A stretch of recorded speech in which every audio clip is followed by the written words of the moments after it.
Eder. Mac. Pallister.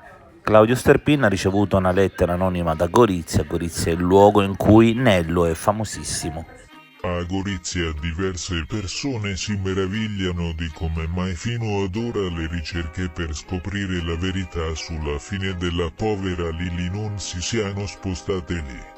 Il Visentin negli anni del suo primo matrimonio a Gorizia gestiva un rinomato negozio di fotografia che si chiamava Danello.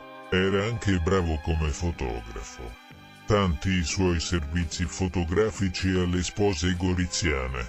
Qualcuno ricorda che in quegli anni conduceva una vita agiata anche con i soldi della prima moglie.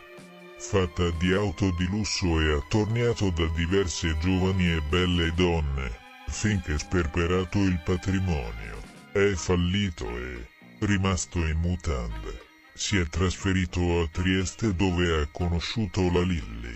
Quando ritornava a Gorizia a trovare i suoi amici, si vantava con loro di aver trovato la gallina dalle uova d'oro.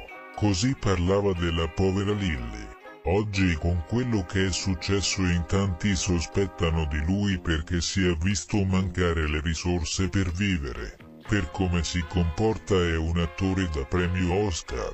Ehi, non dimenticare di iscriverti a questo canale.